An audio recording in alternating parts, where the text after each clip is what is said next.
अगर मुझे पूरी केमिस्ट्री में एक चैप्टर पढ़ना हो तो वो ये चैप्टर है, acids bases and salts. Last year भी बहुत सारे क्वेश्चंस पूछे गए थे अपने जनरल साइंस से, और ये one of the most important chapters में से एक है जनरल साइंस का। तो स्टार्ट करते हैं इसको फटाफट से। इसको मैं 2 पार्ट में कवर करूँगा क्योंकि चैप्टर काफ़ी बड़ा है। तो इसमें क्या है कि सेकंड पार्ट आ जाएगा मोस्ट प्रोबेबली कल आपका आ जाएगा सेकंड पार्ट। तो लेट स्टार्ट। तो सबसे पहले बेसिक चीज़ क्या होती है, इंडिकेटर्स होते हैं। एसिड बेस को इंडिकेट कौन करता है, इंडिकेटर्स, है ना, कि एसिड है या बेस है। 2 टाइप के इंडिकेटर्स मैंने यहाँ पे देखो लिख रखे हैं, नेचुरल इंडिकेटर्स और सिंथेटिक इंडिकेटर्स। नेचुरल इंडिकेटर्स में अपने पास सबसे पहले आता है लिटमस। लिटमस बेसिकली एक पर्पल डाई होती है, ठीक है, इट्स अ पर्पल डाई। और इसको एक्सट्रैक्ट कहाँ से करते हैं हम, लाइकन से। लाइकन एक बायोलॉजी का क्वेश्चन और बताता हूँ आपको, लाइकन होता है थैलोफाइटा, ठीक है, हो गया। और एक टर्मरिक आपको पता है, ये हल्दी, ठीक है। सिंथेटिक इंडिकेटर्स में आता है मिथाइल ऑरेंज और फिनॉप्थलीन। मैं कुछ और चीज़ें बताता हूँ आपको। देखो नेचुरल इंडिकेटर्स में और भी कुछ चीज़ें आती हैं। टर्मरिक आ सकता है, ये देखो टर्मरिक आ सकता है, रेड कैबेज लीव्स आ सकती है, coloured petals of some flower like hydrangea, petunia, geranium. एक फ्लावर्स होते हैं, मतलब फ्लावर्स के कुछ पेटल्स होते हैं, उनकी जो वो होते हैं ना, जैसे रोज़ का पेटल होता है ना रेड वाला, वैसे इनके पेटल्स होते हैं। ये भी नेचुरल इंडिकेटर्स में आते हैं, टर्मरिक, रेड कैबेज लीव्स वगैरह। आगे बढ़ते हैं, देखते हैं कि एसिड चेंज कौन से कलर में किसको करता है। तो एसिड का आपको बहुत एक सिंपल फंडा बताता हूँ। एसिड अगर किसी भी इंडिकेटर को उसने चेंज करना होगा तो वो बस रेड में करेगा या करेगा ही नहीं, ठीक है, याद हो गया। चलो कैसे देखते हैं। एसिड क्या करता है, सबसे पहले तो ब्लू लिटमस को रेड करता है, रेड में कर दिया इसने, जो मैंने ऊपर बोला, ठीक है। मिथाइल ऑरेंज को क्या करता है एसिड, अगेन रेड में करता है, जो मैंने ऊपर बोला, रेड में बस करेगा। फिनॉप्थलीन को क्या करता है, कुछ करता ही नहीं है, या तो रेड में करेगा या तो कुछ नहीं करेगा। लो यहाँ पे कुछ नहीं किया। सिमिलरली टर्मरिक को भी येलो रहने देता है, मतलब कुछ नहीं करता है, बात ख़त्म हो जाती है, ठीक है। अब हम बेस की बात करते हैं। तो बेस तो सबसे पहला तो सबको याद होगा कि अगर एसिड ने ब्लू को रेड में किया है तो बेस क्या करेगा, रेड को ब्लू में करेगा। ये तो बिल्कुल फंडामेंटल है, उल्टा कर दो। अब टर्मरिक का मैं एकदम ज़बरदस्त तरीके से आपको बताता हूँ। देखो कभी भी आपके शर्ट पे करी गिर जाती है और जब आप उसको साबुन से वॉश करने की कोशिश करते हो तो वो करी का कलर देखते होगे आप, लाल जैसा हो जाता होगा, लाल पीला, मतलब रेड, ब्राउनिश और रेडिश हो जाता होगा, एग्जैक्टली। तो टर्मरिक क्या है, टर्मरिक जब भी रेडिश ब्राउन में चेंज हो जाएगा, जब बेस के साथ बेस को जब इंडिकेट करना होगा टर्मरिक ने तो वो रेडिश ब्राउन हो जाएगा। समझना इस बात को, क्योंकि साबुन जब आप लगाते हो ना उसको वॉश करने के लिए, तो साबुन बेसिक होता है, और बेसिक चीज़ जैसे ही टर्मरिक पे जाती है वो रेडिश ब्राउन हो जाता है। समझ रहे हो, आया ना समझ में, एनालॉजी समझ में आ गई ना। चलो ये ठीक है, आगे बढ़ते हैं। अब एक और इसका चीज़ याद रखना कि फिनॉप्थलीन को कैसे कि कौन से कलर में चेंज करेगा ये। तो फिनॉप्थलीन का एक तरीका होता है, फिनॉप्थलीन पी से फिनॉप्थलीन, पी से पिंक, तो बेस पिंक कर देगा। अब ये बोलोगे यार कैसे याद रहेगा, अरे भाई एसिड तो बस रेडी कर रहा है ना, उसके अलावा कोई भी कलर चेंज करेगा वो बेस ही करेगा, और फिनॉप्थलीन पी से है और पी से पिंक है, हो गई बात ख़त्म हो जाती है यहाँ पे। मिथाइल ऑरेंज का ये येलो रखेगा, बताया था मैंने, ये हो गया आपका ख़त्म। अब मैंने ऊपर बता दिया था लिटमस क्या होता है क्या नहीं होता। आगे बढ़ते हैं फटाफट से, ठीक है। अब कुछ अलग टाइप के इंडिकेटर्स भी होते हैं। ऊपर में तो आपने देखा कि भाई उसको टेस्ट करना पड़ता है, ये ऑल्फैक्टरी इंडिकेटर्स बोलते हैं हम इसको। ये इंडिकेटर्स ऑल्फैक्टरी इंडिकेटर्स यानी कि स्मेल, यानी कि ऑर्डर, है ना, ये ऑर्डर चेंज करते हैं अपना, ठीक है। अब ऑल्फैक्टरी इंडिकेटर्स 3 टाइप के होते हैं। देखो एक्रोनिम बनाया है मैंने, VOC से होता है वोलेटाइल ऑर्गेनिक कंपाउंड्स इन्वायरमेंट में, लेकिन यहाँ पे ये वो नहीं है, यहाँ पे ये है वनीला, ठीक है, ये है अनियन और ये है लौंग यानी क्लोव।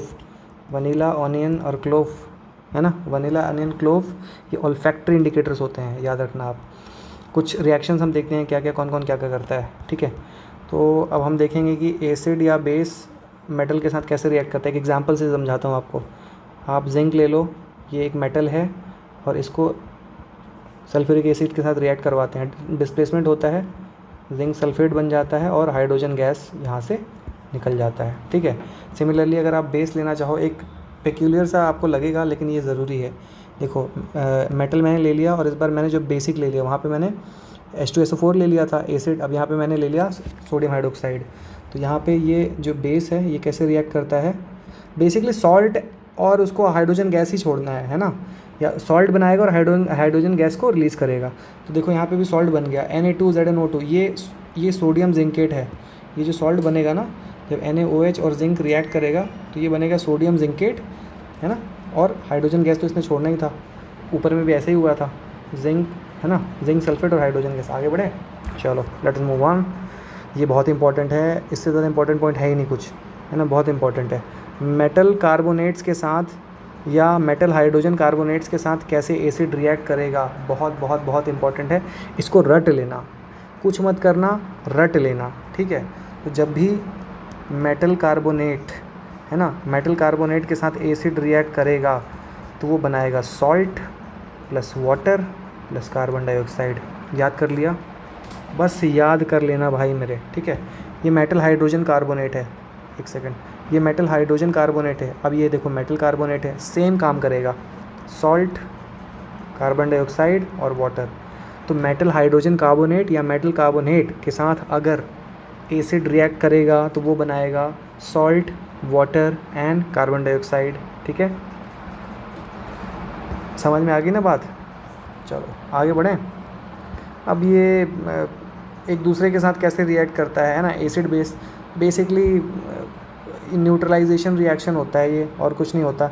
एसिड और बेस अगर रिएक्ट करेगा तो वो सॉल्ट और वाटर ही बनाएगा। देखो मोस्टली केसेस में सॉल्ट और वाटर ही बनाना है, बस वही जो ऊपर मेटल हाइड्रोजन कार्बोनेट और मेटल कार्बोनेट वाले केस में वो क्या करता है, सॉल्ट, कार्बन डाइऑक्साइड और वाटर बनाता है, ठीक है।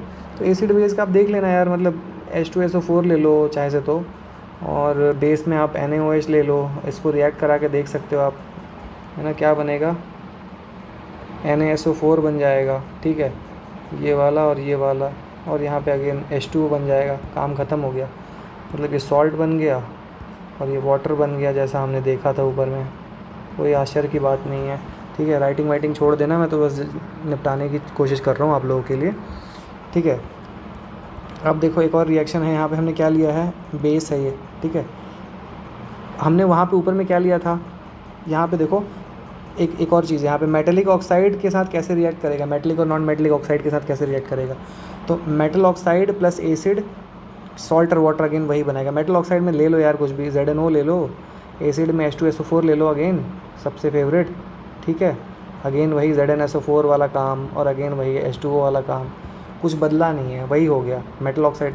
नॉन मेटल ऑक्साइड भी ले लेते हैं, CO2, देखो यहाँ लिया है मैंने ना, CO2 ले लिया। अब नॉन मेटल ऑक्साइड के साथ हमने क्या, बेस का रिएक्शन करवा दिया, ठीक है।